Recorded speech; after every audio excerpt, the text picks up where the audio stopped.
Hey, what's up, y'all?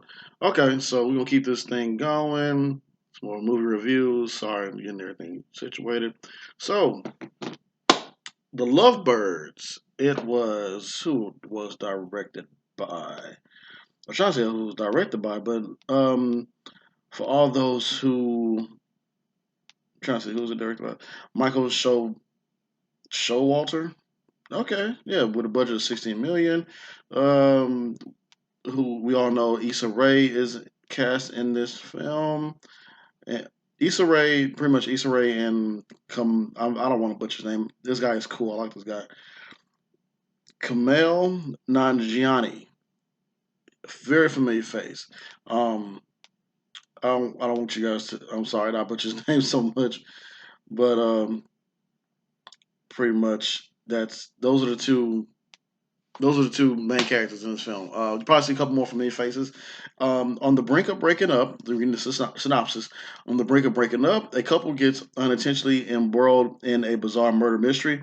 As they get closer to clearing their names and solving the case, they need to figure out how they and their relationship can survive the night. It was supposed to come out. I think it says that it came out April 24th in the United Kingdom. And I know this movie was supposed to come out like in theaters, but with the whole coronavirus thing going on, they just couldn't get it going. 6 out of 10 on IMDb, 67% on Rotten Tomatoes. Um, how would I rate this film? So I don't like. I try my best not to go in and talk bad about films because I'm an actor and I'm trying to break out big, and you just never know if I might want to working with a director or with a writer or with a cast. So I'm pretty sure I'm gonna work with some of these people. Or I'm claiming it. I'm already working with them. So I'm not gonna bash this film. There's this movie is not horrible. However, I feel that the movie could have been way funnier. That's just my opinion. Some people might say like, "Oh man, it's extra funny," but I just feel like the film could have been way more funnier with what they have and what took place. The way how the film starts off, where you saw in the trailer, where is that the two characters, Issa Rae and Najimani, I'm butchering this guy's name. I'm sorry. So they wind up getting there in their car. They're driving. They wind up hitting the bike messenger, and the bike messenger gets up, and he's like, "No, I'm good. I'm fine. I gotta go." And I was like, "Okay, all right." And so this guy comes up. This other guy comes out that was pretty much chasing him. He says that I'm a cop. Doesn't flash a badge or anything, and then he like get over. So they're just like, okay, and so they just move over, and I thought that was pretty funny. And so he just driving, and he chased them, and then their Issa Rae's character, both of the characters I was saying, giving them directions on where to go to catch up with this guy.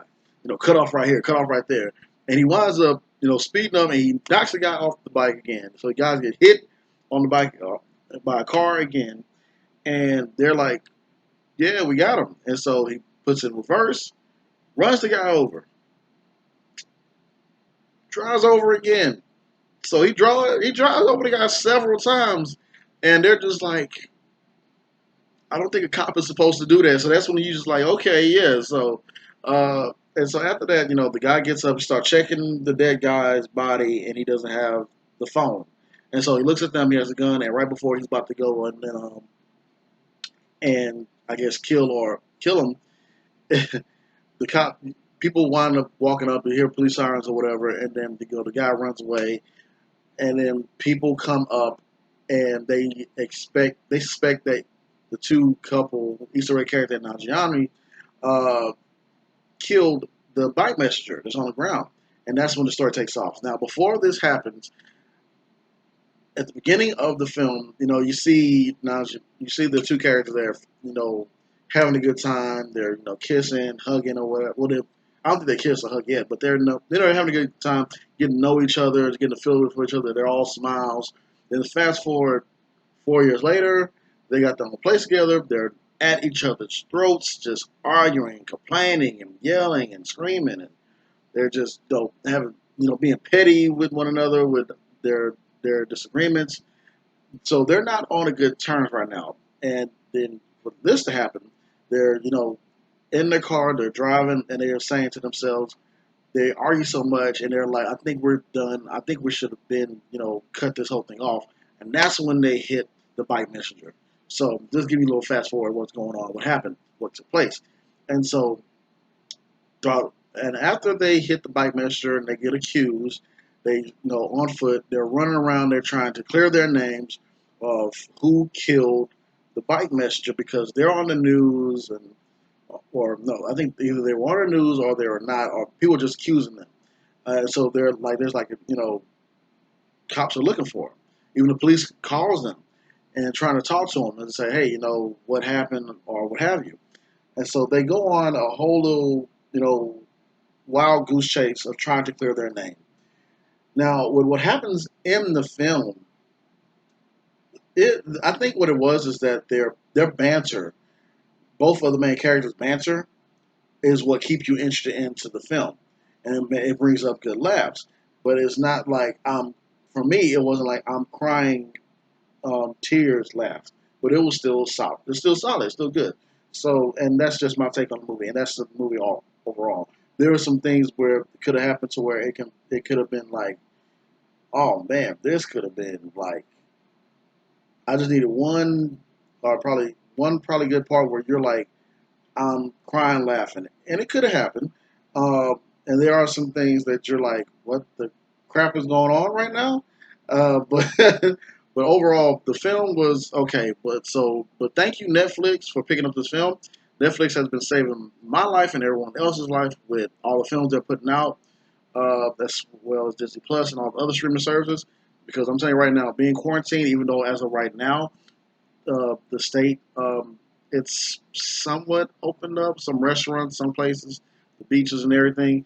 Me, myself, and my family, we're still getting our quarantine on because I just don't want to chance it. So there's only some places you can go to like pick up food and go about your way, and go on curbside and pick this up, pick that up, and go on about your way.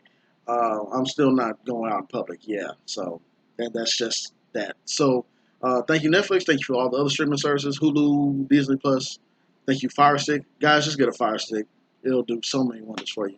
So with that being said, you guys have a good one. I'm going to do another movie review or two. I think if I can, yeah, we'll get another one in there. So I'm doing this kind of late, so hey, sorry, I was trying to draw myself this weekend with everything going on.